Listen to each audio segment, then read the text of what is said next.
I am Kru Alin. I'm the head coach at the House of Champions, and I'm a former kickboxing champion from Romania. And I also coach a lot of fighters, professional fighters that come from our community and also from around the world.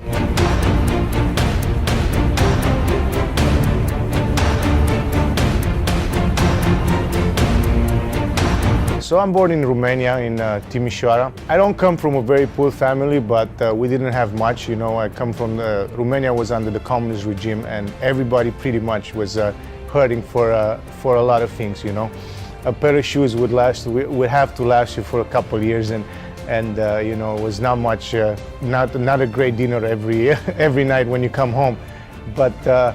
You know, those are experiences that make me strong from when I was very little. Both my uncles were boxers, so I was familiar with fighting and you know, always been around it. But when I really started training, I was 13. And I was lucky to find this Thai boxing gym in my city. It was a great gym, a great coach. And you know, he give me the love for the sport. And I fall in love with the sport, and that's when my journey started with the martial arts. My coach was a former elite force officer. He was in a Romanian president, ex-communist president, Vitel. So he went to the police academy, and he was really highly trained. He passed that to all his students, and you know, of course, he changed my life in a huge way by you know, teaching me how important it is to work hard. How important it is to never give up, how important it is to, you know, don't make excuses and move forward no matter what. But one day my coach told me, listen man, you can be a champion. And I looked at him and I'm like, what? Couldn't believe that this man, you know, has that much faith in me. But I think he saw that I work hard and I dedicate my life to this. I love that, you know, from the moment I wake up in the morning to the moment I go to bed. I dedicate everything to this. And my passion was strong for the sport, and then he saw that, and that's how I got to fight the first time. It was not about hurting people, it was about finding out if I'm good enough to be the champion in my province and the champion in my country. And that kept me going all the time. You know, those questions that were about me. I was competing with me, not with... My opponents were there to help me find out if you know, I'm good enough to be who I am. I did my fighting, I went to school, I went to university, and you know, I grew up, like I said, Romania was and it's a very gray area at the time. And you know, I was always interested to other places. I started traveling a bit and I see other places, and I wanted to immigrate. And then my ex-wife, she told me, listen man, Canada is a great country, we can have a great family here, and you know, I started getting serious about it. And that's how I immigrated to Canada. From the beginning, I know Canada is one of the greatest countries in the world. You know, I love that, you know, the politicians here are about peacekeeping and treating the world in a fair way, and different nations come together here, and that's how we learn from each other, and that's how we make this nation great. And you know, when I moved here, in the beginning it was very hard because I was new, I couldn't speak English. And I had to, you know, adapt to the culture. It was a culture shock. Those experiences built me up to the person I am today. When I moved to Canada, the first thing, you know, I had to work, and I got all kinds of jobs just to get by, put food on the table for my family. And you know, then my son was born, and he definitely changed my entire life, because from a guy that just want to go in a ring and fight, I couldn't be selfish and dedicate all my life to fighting, and I had to, you know, provide for my family and take care of my son. And he's the reason, you know, I become a coach, because now, being new to the country, having all kinds of jobs, I got the opportunity to be a coach. I start coaching people, and some of my first students become successful fighters. So I'm like, oh wow, I never thought I'm gonna make a living coaching, but it become, you know, it just become a reality, and then I start coaching fighters.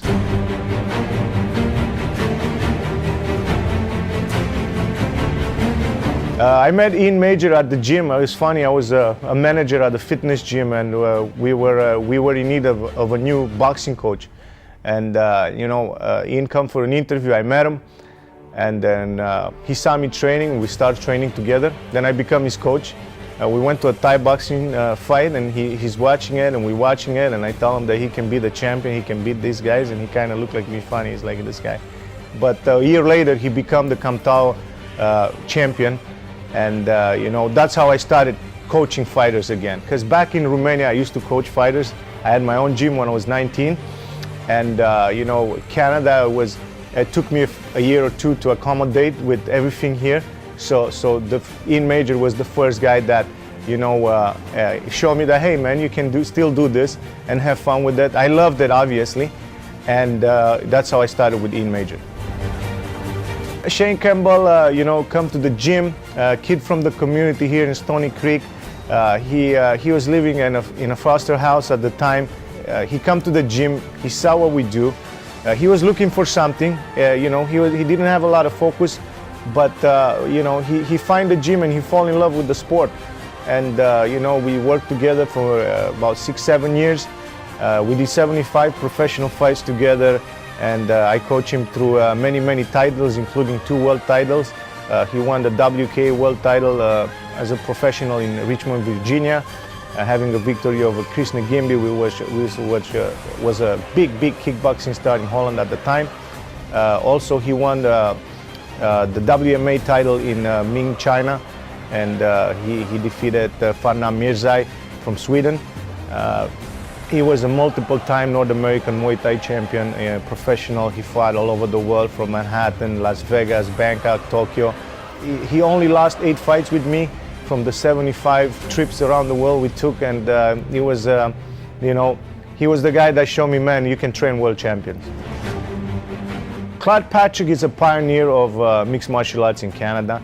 He's one of the guys that started from the beginning with Carlos Newton and George St. Pierre. And he come to my gym again to look for striking and Thai boxing. And he's one of the pioneers. He's one of the first students I have. And we did some fights together quite a bit. And then he fought in UFC 3 times. I cornered him there, and he won all these 3 fights I cornered him for. Outstanding fighter, very strong, a great grappling practitioner, but also heavy hitter in a stand-up. Mukai Moromo is one of the beginning, like when I started with Ian, Shane, Mukai was there. Very strong guy, with great genetics, African warrior for sure, from Zimbabwe originally. We trained together, Thai boxing, and he become North American Muay Thai champion. Also have some great wins in professional ring. And later, when he moved to Edmonton, he became a household name in MFC, one of the big organizations in MMA in Canada, and he also won the Basi Award, Bas Rutens Award for the Up-and-Comer Fighter of the Year. I was at the fitness gym, and he's one of the trainers there, and I was training a group of trainers into Thai boxing and MMA and stuff like that, and then that's how I met Will Romero. And I invited him to come to my gym, my local gym. He showed up. I couldn't believe how much heart this kid had in the beginning. He started fighting amateur Thai boxing with me, and he built up a good record. And after that, he turned pro and fought MMA. He became the first Ontario MMA crown champion on Ontario land, because back in the day, the sport of MMA was not sanctioned in Ontario, so there were a lot of fights on the Indian Reserve. And Romero became the IQ MMA first champion. He also was the first Canadian signed with Bellator after his great wins in Montreal over Guillaume Lamarche and Mitch Gagnon. He signed with Bellator. He had 3 fights there and won 2 of them. Denis Purik has been at my gym for a long time. He's a very strong, explosive fighter, Thai boxer. He has a huge background in Taekwondo as well. His MMA fights are usually end up very quick because it's so explosive. Denis Purik, it's a character inside the ring and outside the ring. A guy that traveled to Asia multiple times and took the Thai boxing life and lived in Thailand and fought in KO1 Global and fought in Japan and fought in Kunlun Fighting, which is one of the big kickboxing organizations right now. So just another guy, a tough guy that's from here, from Hamilton, and a guy that when he fights, it's going to be excitement. Through the years, I had a lot of fighters from around the world that traveled to my gym and trained with me. One of them, the first one, was Raul Lopez.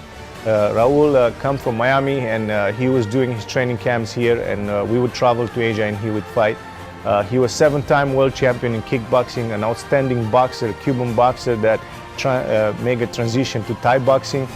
One of the best lightweight fighters in North American's Muay Thai history.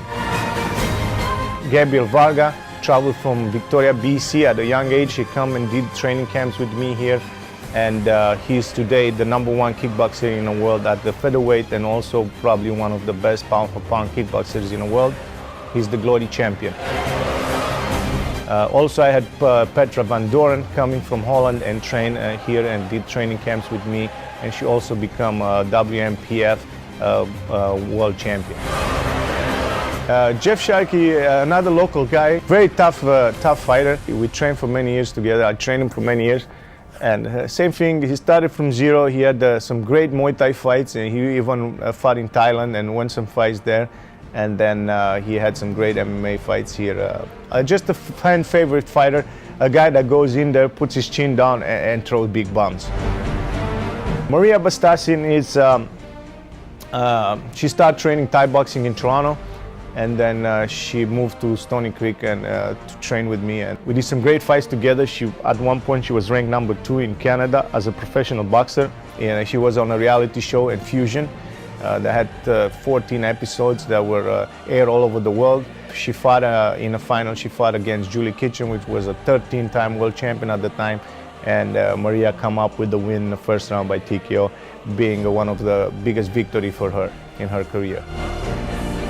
Well, Josh Hill, he come to my gym, and right away I see that this guy is very physical gifted, kid, and he come in and he was going in the ring right in the beginning with some of the veteran fighters I had, and he was lucky enough that Adrian Woolley at the time, he was the best fighter in MMA at his weight class in Canada, and he trained with Adrian and he trained with my other guys, and I coached him through 13 victories. We had a great run together. He was on Ultimate Fighter season 18 reality show, and he fought for world titles in legitimate organizations, and he's the MMA fighter with the best record that ever come out of our city here in Hamilton. Adrian Woolley was one of the first MMA fighters I trained, because I started as a Thai boxing coach and kickboxing, and that was my thing. But then I had a lot of MMA fighters coming to the gym to learn the striking, and that's how I met Adrian. And we did many fights together, including his TKO title fight that he won, and against a very tough fighter in Dennis Martinez from the United States. And then the W1 title fight, he won against Randy Spence from Caesars Gracie in California. He won that fight in an outstanding fashion, with landing great punches, kicks, and takedowns. Kyle Nelson is one of the newer MMA fighters that I work with. He's a really, really dedicated person. He drives 3 hours from Huntsville to come and train here with us. And then, when I see this kind of passion in the sport, I already see the success that's going to come with it. And that's Kyle Nelson. He's a fighter that he'll never stop. He always comes forward, always hungry, and dedicates his life to the sport. And it's a pleasure to work with him. The newest guys that embrace the life of a fighter at our gym right now are Mike Lichinsky and Benny Otoro. Both of them are young. Both of them, have to step on those the footsteps of those other guys that become household names in Ontario, Canada, and some of them in the world. And they're hungry, they learn, they train. Mikey is fighting now for the Ontario Championship in November, and then we have Benny just signed with one of the biggest organizations in Canada ever, TKO organization, where George St. Pierre, Mark Hominick, Sam Stallion, and all the big fighters in Canada started from. And Benny Otoro just signed with them, and also signed a Thai boxing fight in Hong Kong So I'm excited about the new blood that we have here at the gym, and it shows that our tradition in the sport is going to continue. Also, through the years, I train a lot of other fighters that are amateurs, and then if I have to call them all, it's going to take us hours here. Probably hundreds of fighters I work with and fought at amateur levels and professional. Some of them become pro, but some of them become policemen, some of them become we have firefighters, we have ambulance, we have all the alpha male in a society that needs strong men. Some of my students have these jobs, right?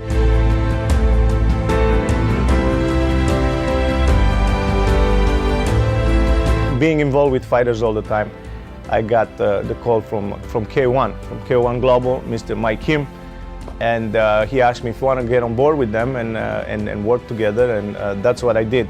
So I traveled to China a number of times, and I trained some of the fighters there. Some of them are living legends, like Kru Alin and Zhou Jipang and CLA, Imedi, Bater,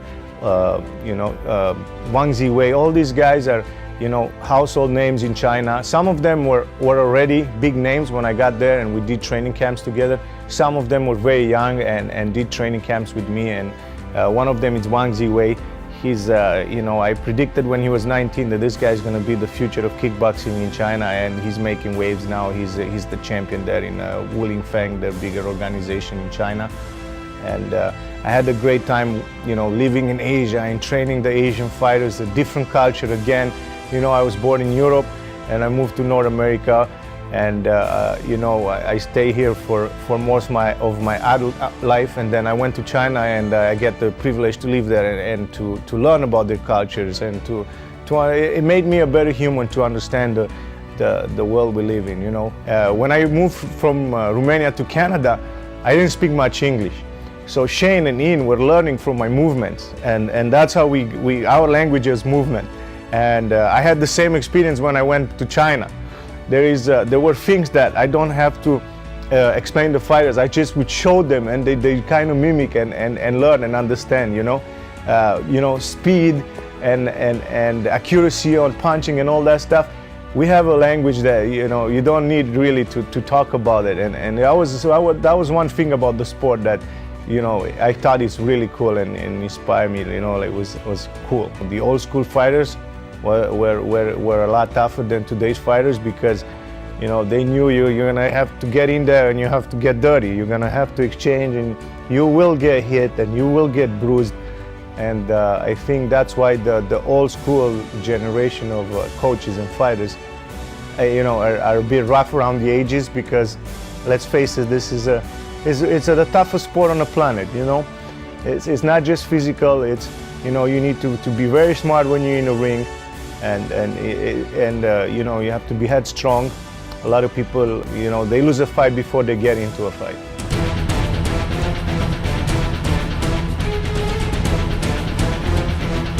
They saw my work at other events, working as a cutman, wrapping fighters' hands, and that's how I got to work the first UFC event. And I got there, and some of the people I worked with that night were Steve Duran, which was a big inspiration for me, Rudy Hernandez, Rob Munro, and Hulici Mata. So I look at these guys and I'm like, yeah, those guys, when I worked the corner of my fighters and I tried to stop the bleeding, those were the guys I was looking up to. They're the best in the world, and I got to work with them. I got to wrap their hands and I got to stop some bleeds, and Steve Duran gave me the thumbs up and says, man, you're good to go. So kind of validated that what I'm doing is right. And also, make me feel like, I belong with the best in the world. Now, a lot of people ask about the cutman job, and they say, how become a cutman? Well, I grow into a cutman being in a cornering fighters for thousands of fights. World titles, beginner MMA level, or any fight, you're always gonna have bruising on your face, you're gonna have cuts, nosebleeds, and stuff like that. So being around it all the time, you always try to get better at stopping the bleed. You get only a minute in between the rounds. Basically, by the time you get up, the time you settle down with the fighter, you got about 40 seconds to, reduce swelling and stop bleeds. The more experience you have, the more time you spend around the ring, the better you're gonna get at it.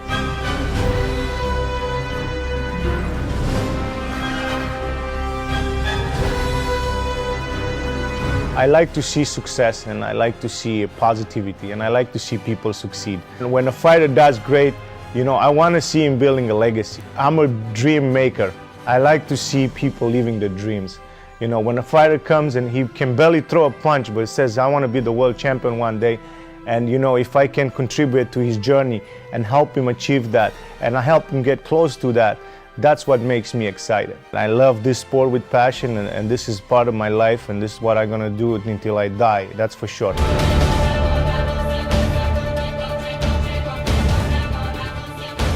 I'm a coach, I'm a trainer. So that's what coaches do. And a lot of martial arts, other schools, I see that the coach says, well, I'm even too good to teach my kids program. Well, I'm not that person, because I'm a coach, I'm a trainer, and I'm looking forward to teach our kids program. I love to see the kids developing and learning. For many years I said, oh, well, I train high level fighters, and you know, it's kind of a big gap to go and teach somebody how to walk.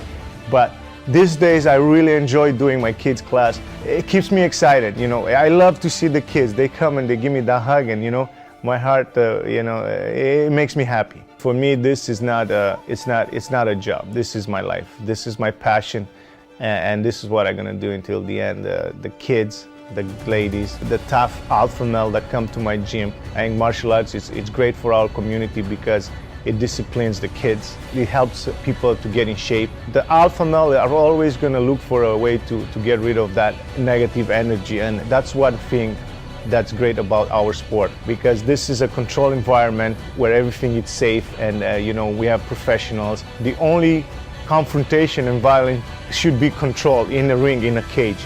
That is the only place that people and nations should fight. It's sad to see that, you know, in this era of our humanity, we still drop bombs on each other and kill each other every day.